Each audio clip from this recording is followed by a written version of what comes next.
ओम शांति। आज हम सब बहुत सारे अनेक प्रकार की विधियां बनाते हैं, बहुत सारे अच्छे कर्म करते हैं, लेकिन फिर भी कहीं ना कहीं बार हमारा भाग्य हमें धोखा देकर चला जाता है। लेकिन आज हमें अपने स्वयं के भाग्य को खुद सजाना है, क्योंकि हमने बहुत सारे अच्छे कर्म किए, बहुत सारी दुआएं भी ली, लेकिन फिर भी मेरे साथ उल्टा क्यों हो रहा है? उसका कारण क्या है? क्योंकि हमने इस जन्म में तो अच्छा कर्म किया है, इस जन्म में तो अपने अच्छे कर्म बनाए हैं, इस जन्म में अपना अच्छा भाग्य बनाया, लेकिन जो मैंने पास्ट जन्म में कर्म किए हैं, लेकिन उसका भाग्य वो भी मेरे साथ आया है। तो हमने ओनली इस समय जो प्रेजेंट में किया है, तो मुझे ओनली उसको नहीं देखना है। मैंने जो पास्ट में किया है, मुझे उसको भी देखना है, क्योंकि जो प्रेजेंट में है वो तो मेरे पास है, लेकिन जो मेरे पास्ट का है वो भी मेरे पास है। क्योंकि दोनों भाग्य जब इकट्ठे होंगे तो दोनों का हिसाब किताब भी तो इकट्ठा होगा। और हमने क्या कहा कि हमने तो इस जन्म में किसी के साथ उल्टा नहीं किया, फिर मेरे भाग्य में ऐसा क्यों हुआ? जैसे बहुत सारे अभी लोगों में संकल्प क्या चल रहे हैं, इतनी हम पढ़ाइयाँ करते हैं, इतनी हम डिग्रियाँ ले लेते हैं, लेकिन हमें जॉब नहीं मिल रही। कैसा है मेरा भाग्य? और फिर हम ब्लेम किसके ऊपर देते हैं? भगवान के ऊपर, कि भगवान आपने ऐसा भाग्य क्यों बनाया मेरा। आज देखो, जो कम पढ़ रहा है वो इतने बड़ी बड़ी पोस्टों पे है, और जो पढ़ाई करता रहता है उसको कोई पोस्ट ही नहीं है। क्यों? क्योंकि आज हम युद्ध किससे कर रहे हैं? स्वयं से तो नहीं कर पा रहे, हम दूसरों से कर रहे हैं, और साथ साथ में भगवान से। तो कहीं ना कहीं हम क्या करते हैं, फिर भगवान की वाणी को, भगवान के कर्मों के ऊपर हम थोड़ा सा देखा होना शुरू हो जाते हैं। हम कहते हैं, भगवान आपने मेरे भाग्य को अच्छा नहीं बनाया, इसीलिए मैं तेरे को ना तो याद करूंगा और ना तेरी मत पर चलूंगा। पहले सोचो कि कसूर भगवान का है या आपका है। क्योंकि अगर आप एक तरफ देखें कि भगवान ने जो सृष्टि रची है, उसमें बहुत सारे लोग अमीर भी हैं, बहुत सारे लोग गरीब भी हैं, और बहुत सारे लोग उससे भी लो हैं। तो भगवान ने मीन्स हमारे लिए क्या किया? बहुत सारों के मन में क्वेश्चंस रहते हैं, लेकिन पहले सोचो मैंने भगवान के लिए क्या किया। आज भगवान के लिए तो बहुत सारी इच्छा है मेरे अंदर कि हाँ भगवान आपने मेरे लिए क्या किया, लेकिन मैंने भगवान के लिए क्या किया? भगवान ने कहा बच्चे मेरे लिए कुछ क्षण निकाल, मैंने नहीं निकाले। भगवान ने कहा बच्चे मेरे रास्ते पर चल, मैं नहीं चला। भगवान ने कहा मेरे ज्ञान को सुन, मेरे पास टाइम नहीं था। भगवान ने कहा जो भी शुरुआत घर की करता है तो मेरी याद से कर, मैंने नहीं किया। तो सोचो, जब मैं भगवान की आज्ञा पर नहीं चल रहा, तो क्या भगवान मेरी आज्ञा पर चलेगा? दुनिया में जब एक सिद्धांत है, एक हाथ दो तो दूसरे हाथ लो, लेकिन यहां भगवान क्या कहते हैं? एक हाथ दो, हजार हाथ लो। तो मैंने क्या किया? एक हाथ लिए दिया, मैंने भगवान को अपने अंदर की कमी कमजोरियां दी हैं, लेकिन उसने रिटर्न में मुझे क्या दिया है? बहुत सारे भाग्य की रेखाएं दी हैं, लेकिन फिर भी आज हम भगवान को ही सुना रहे हैं। अब हम चेक करें कि क्या हमारे भाग्य को भगवान लिखता है या मैं स्वयं। मान लो एक माँ या बाप है, माता पिता हैं, उनके 3 बच्चे हैं। अब तीनों बच्चे जो हैं वो अलग अलग संस्कारों के हैं। कोई बहुत शांत है, कोई इंटेलिजेंट है, और कोई थोड़ा सा इमोशनल भी कहें या थोड़ा सा चैंट चलाक है। लेकिन हैं तो एक ही माता पिता के बच्चे, लेकिन तीनों के संस्कार अलग अलग हैं। अब यहाँ पर देखा जाए, हम उन माता पिता को कहें, अगर भगवान उन माता पिता को कहे कि आप अपने बच्चों के भाग्य को लिखो, तीनों के ही। अब पहले तो तीनों के संस्कार अलग अलग हैं, एक जैसे नहीं है। इसका मतलब संस्कार अलग अलग हैं तो उनके कर्म भी अलग अलग होंगे। कर्म अलग अलग है तो उनका व्यवहार भी अलग अलग होगा। तो आप सोचो कि जब 3 मेंबर एक ही माता पिता की देन है, लेकिन तीनों की कैटेगरी अलग क्यों हो गई? अब भगवान ने उनको भाग्य की चाबी दे दी कि आप अपने बच्चों के भाग्य को लिखो, जो आप लिखना चाहते हो। अब आप अपने पास देखो कि मैं 2 बच्चों का या 4 बच्चों के माता पिता हैं और भगवान ने मेरे हाथ पर वो चाबी दे दी है कि आप जितना अपने बच्चों के भाग्य को जगाना चाहते हो जगा लो। हम क्या करेंगे?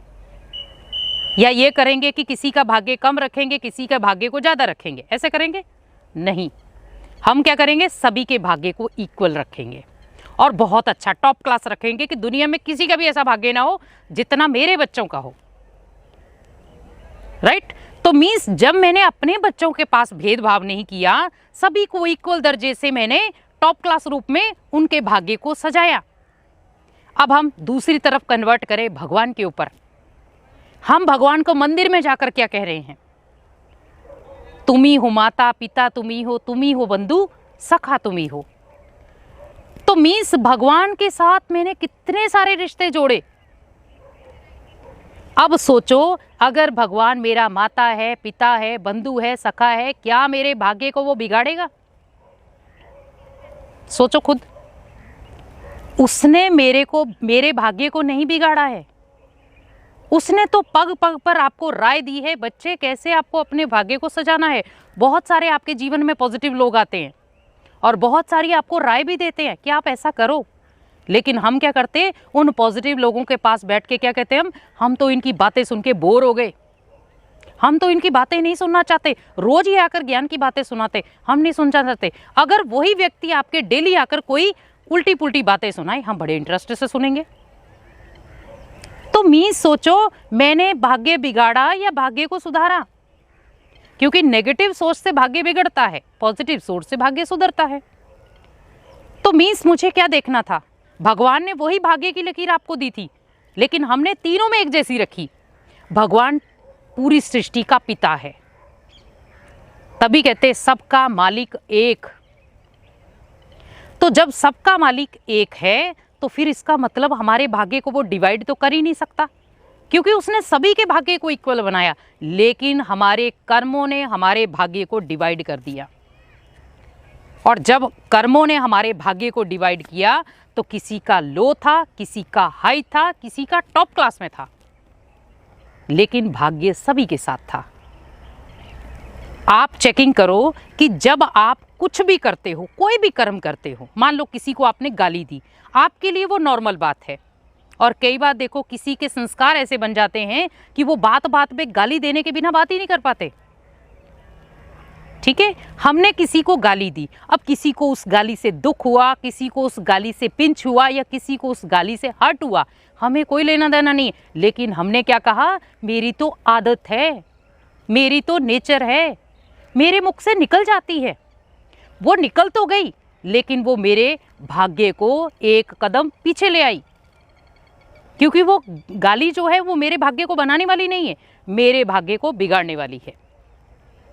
अब हमने चलते फिरते किसी भी रिक्शे वाले को भी कुछ भी बोल दिया, गुस्सा कर दिया, या मान लो रिक्शे वाले को मुझे 40 रुपए देने थे, रिक्शे वाले ने कहा नहीं मैंने तो 50 बोले थे, हम वही चिल्लाना शुरू हो जाते। अगर सोचो मैं रिक्शे वाले से 10 रुपए कमा भी लेता हूं, वो भी तो कितनी मेहनत से आपको लेके आया वहां पे, अपने शरीर से भी ज्यादा डबल बोझ को।